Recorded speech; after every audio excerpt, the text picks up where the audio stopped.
Hi there. Welcome to Tech Talk Weekly. I'm Bob from Creation Station. This is our weekly show where we cover 3 or 4 interesting tech topics. I'm squeezing in a surprise one this time. And we get you on your way in about 20 minutes. Do you know how you smell? I'm not sure you do. But maybe my guest today might know about this. Arianna, how are you doing today?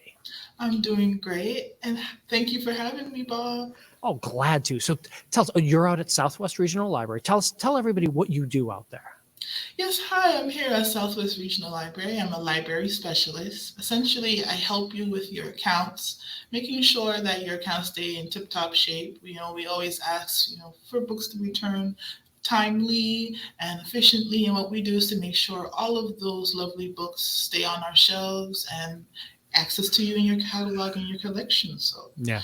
that's what we do here. And then all the stuff with library cards being linked into Libby and all the other online databases that we do and Oh all. yes, Yeah. She's one of the Overdrive people who and helps you solve these things, folks. So yes. yeah, be friends with Arianna. It's how you make life easier. So we're not going to ask you your exact age, Arianna, but are you older than 25? I am older than 25. Wow. Okay, because somebody just had a birthday yesterday. The space station, the International Space Station, just turned 25 yesterday. Oh, that's So wonderful. yeah, it was really cool. It's really fun. And yeah, the reason I bring it up is one, it's a nice milestone, but two, anyone out there who is 25 years old or younger has never lived in a time when we didn't have people living in space. Wow. That's so interesting. Uh-huh. Yeah. I mean, I can remember when the shuttle was going up and building the thing and stuff like that because I'm old. But there's a whole bunch of people on this planet who have no idea what it was like before we had. And now, anyone who's your toddlers, your people who are 3 years old, have never lived in a time when there weren't 2 space stations up there because China's had one now for 2 years. So, Wow. yeah, we're getting there. We're slowly but surely building. It takes time, but it's a thing. Another thing that you probably didn't know you needed or wanted, maybe you don't want it at all, is a stink detector for your city. Wow. Yeah. So this is in Des Moines, Iowa, and they've just put out some new stink detectors. I just love the fact they just leaned right into it and said, "Yeah, we're just going with it. It's a stink detector." And it's all about smell pollution, um, obnoxious odors and stuff like that come from industry and things. Mhm. What do you think about this one? I think this is actually a superb idea. Reason being, it's because it's helpful to not only your in the people of the space, but also the environment. We can kind of understand what kind of damage is really going on. Usually where there's smoke, there's fire. So if you're smelling Yeah. something off, there's probably an imbalance of maybe how we handle our sewage system, or maybe how we take care of water management, even how we take care of waste management within the city or the space. And I Yeah. mean, I know definitely like France can probably need it. Like Oh, Paris, yeah, it yeah, should yeah, yeah, yeah, Paris, yeah. France should Yeah. probably need it too. Yeah, and one of the reasons they actually invested in these is because they had stuff on the books about this. Like here, if you get a complaint about odors coming from this factory or from this area or whatever, there's you have to go to court and you have to mitigate and all of that. Except that over the last 20 years, no one has ever had to put in a mitigation plan because nobody could prove where the smells were coming from in the appropriate time frame that the law said you had to. So yeah, it's a really interesting thing. So there's a whole article here just on how it works. Artificial noses are coming, Mm, yes, but it's a weird thing. But it's a fun one. I thought this was my fun story for the day because I'm like, yes, this is kind of cool. yes. I think it's lots of fun because now we get a chance to kind of bring such a Yeah, sensitive form of senses to life in in our virtual and tech space Yep. now. Yep. Even that's important. Yes. Oh yeah. Oh, you're leading in where another story we got later on. We're going to come back to that one. But first, do you use an exercise app? I do. Which one do Yes. you use? I use Map My Walk. Okay. Cool. I love to map how long or how far I have gone, and also how much calories I burned in that walk as well. So. I have used in the past Map My Run, and also Ride with GPS, which is a really nice app that tracks your bike riding and stuff like that. So Strava is a really popular, probably the number 2 one out there. It can be free and you can pay for it. And now you're gonna be able to use it as a social media platform / I mean, I'm just dreading this idea. Like, hey, Arianna, let me slide into your DMs here now and start dating. I'm like, I'm running, guys. Just let me be. I'm like, I can't imagine if I was out on the bike and somebody slides in like that. I'm like, Peloton turned all that stuff off. You can be friends with someone and follow their workouts, but that's it. You can't talk to them. You can't see them. You can't do anything like that because Peloton as a company knows, hey, people are going to be stupid. Yeah. So, we know we're going to have the couple choice few that are going to kind of cross the line in terms of privacy. And that's exactly, and that's where the thing is how much data do you really want to share with people already in these apps? Like on your Map My Walk, do you share with anybody on there? Do you share where you are and what you're doing? Yes, I actually have a couple friends that we watch each other's trail where we go and then how long, and we try to kind of motivate each other by beating each other's score or coming down in time of when we finish a walk. Yeah, that's excellent. Walks. It's just I feel, honestly, I agree with you on the choice of being able to kind of control what can be seen. Like I would hate for them to be able to see my BMI or to see basically changes in my calorie burn, or something like that and your GPS locations, and to see I see where they hey, I know where she started and stopped her walk, so I can put a pretty good guess. No, it's just I can see if you know people in the real world and you want to share it with them and that kind of stuff, or sorry, not in the real world, in the physical world. Because I've got lots of friends who are very real people that I rarely, if ever, see in person. I enjoy the virtual world. Yeah. Exactly. But I'm like, man, I'm an old guy and I can see how easy it is to abuse this thing. Why would a woman want to be doing this? Come on now. Wow. Yes, it's like they're wanting to expand, but there's always the pros and cons to technology, of course. Yeah. We get exposed to. We want to help innovate, and make and solve problems, but we also have to consider troubleshooting all the other issues that may come along. And to be clear, they do have. This is not an open automatic thing. You can choose how your messages are. So the settings are automatically based on your profile visibility, though. So if you're someone who already has things like my name is visible, but the route that I'm walking is not visible, people can just DM you. You have to actually go in and change this to say no DMs or only people I follow or things like that. Okay, so you have those. Yeah.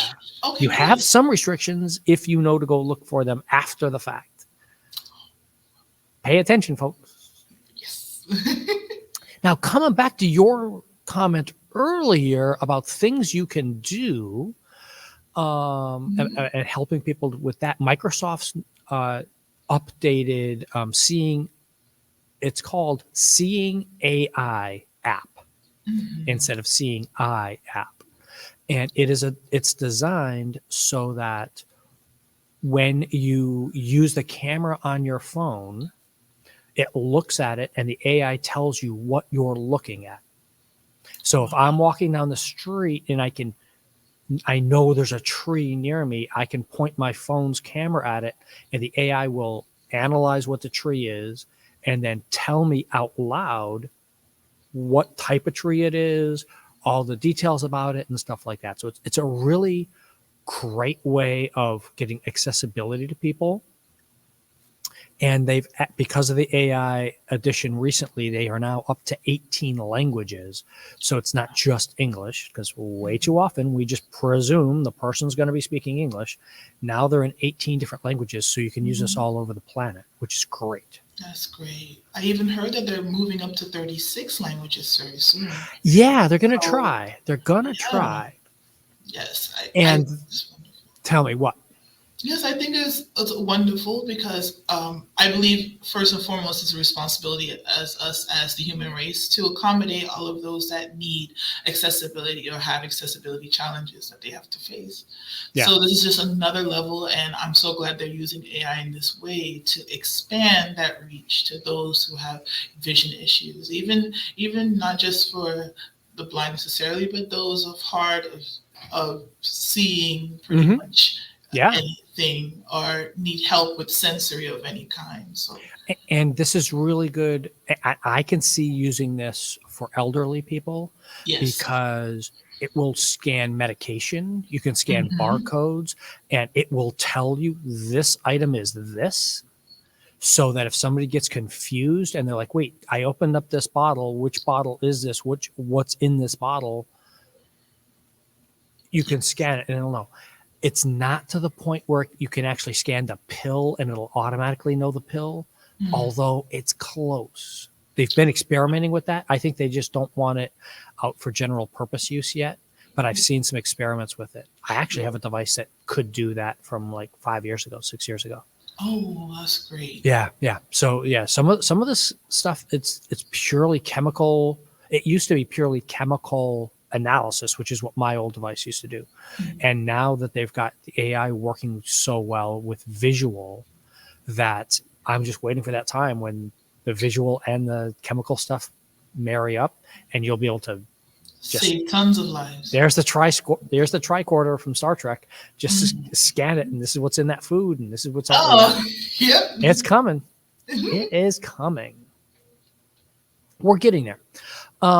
We've got one last story, sort of. Oh. And I mean sort of because it's a story called Building for Tomorrow. This is from The Verge, and they're doing this very long, detailed look at what our next steps are, to be hopeful, to be looking at things and not say, oh, doom and gloom and the world's going to end, so who cares? They're looking at what can we do to fix things, how can we move on, and what's the next steps, and talking about all of the pieces that go into our world. Definitely. So when I shared this with you earlier, there was only a couple of stories on here, and now there's 6. Wow. Did you get a chance to look at any of these yet, Arianna? I didn't really get much time to look deeper into these, but definitely I would like to just pinpoint the importance of us as businesses to engage also in wanting to help with our innovation in our infrastructure, because a lot of what we do and a lot of the resources that we consume will affect how we can actually innovate and actually become better and help our environment as well to be better in the future. So it is. I definitely there is gold and lithium and cobalt definitely would be one that would spark my interest, because you'll help to kind of mitigate an issue with how we're consuming so much resources and not supplying back. So 2 of them that I was really interested in. One was the space lasers, because it's space. It's cool. Yes, definitely. But one of the things that this story, let me click on one of them just so people can see how it gets really in depth on how this is going to work and everything like that. One of the issues is in all this cool space stuff that's happening, it's all moving at the speed of radio waves. And so it's slow. Yeah, very slow. And you need big telescopes to capture that information, to capture those radio waves and convert it. And you've got so much data. I mean, you've seen the gorgeous pictures coming out of the James Webb Telescope. But that's a lot of data that has to come down. And while all that data How is long is it taking? exact hours and hours. And while that's happening, that means you can't communicate with Voyager that's all the way out there outside of the solar system, or you can't communicate to Mars with our robots that are going around on Mars right now, because your bandwidth is so narrow with how much data comes through this thing. So this article here talks about the idea of using lasers Right. to communicate. So you could have a laser beam stuff around, which the James Webb Telescope does not have a laser on it. So it doesn't do us any good to have James Webb to use a laser to get stuff there. But as we're expanding, as we're getting Artemis out to the moon and things like that, we will need to have better networks going back and forth between the moon so it doesn't overwhelm the existing networks for this. If we're going to start sending more stuff to Mars and more probes around the various sections of the solar system, we need to provide for these sorts of things, because it just takes a long and a lot of time. Yes. And I think also we have to consider also safety. Yep. As we go up the wavelength, as we increase our wavelengths, or when we reach infrared, we can potentially start poisoning ourselves. Yeah.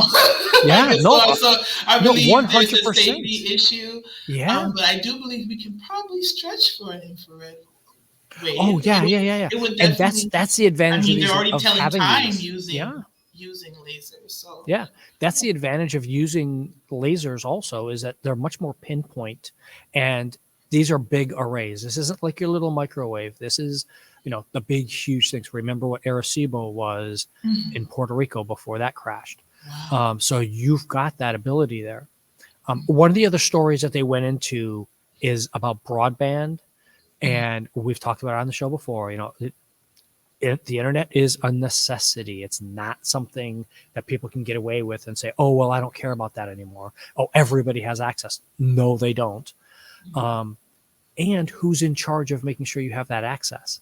Coming right back to our space lasers, Starlink, which is put out by SpaceX, it's a division of SpaceX, and doing satellite communications, but you've got one person in charge of that satellite communications.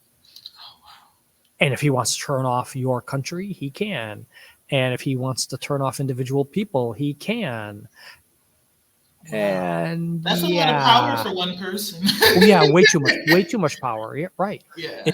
And you couldn't get away. I mean, imagine what the uproar would be if when there's an outage by Comcast or AT&T, when they go down unintentionally. And imagine if they said, no, we're just going to intentionally shut you off. Yeah. The world would freak out. Yes. We're going to get there. Just amazing. That was a fun show. Yes, it was. That was cool. You guys have something fun going on out there coming up in 2 weeks. Let me grab this real quick and throw it up on the screen for you. Tell us, Polar Express, what's going on? Yes, Polar Express, we are going to bring to you basically amazing day of coming out and enjoying some trains and some tours, storytelling, crafts, and lots of hot cocoa. I hope you guys come on out. We need hot chocolate. It is.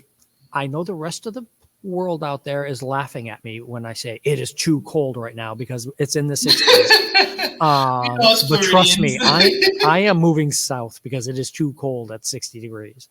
So yeah, definitely. Hot chocolate and pajamas is a really nice idea for a program. Yes, I think that is. And these programs are huge, and our staff does an amazing job of just making you feel welcome and making sure you receive some great education and new experiences, as we always do. Yeah, it's fun. It's just a fun thing. Come on out. Adults, wear your pajamas too. Come on out and hang out with us for a little while. Actually, I'm going to be at that event too, so come out and see us. All right. Are you going to bring back the VR? I'm going to bring the VR, and we're going to go. We are going to be flying around on Google Earth and going around the planet somewhere. I haven't decided. Probably going to go skiing somewhere. I like that idea. All right. But yeah, it'll be fun. It'll be fun. Oh, can't And wait. we are running right up against our time. Thank you so much, Arianna. If there is a library or librarian you want to see on the show, reach out. creationstation@broward.org. We'll see everybody next week. Have a Take great care. time. Bye.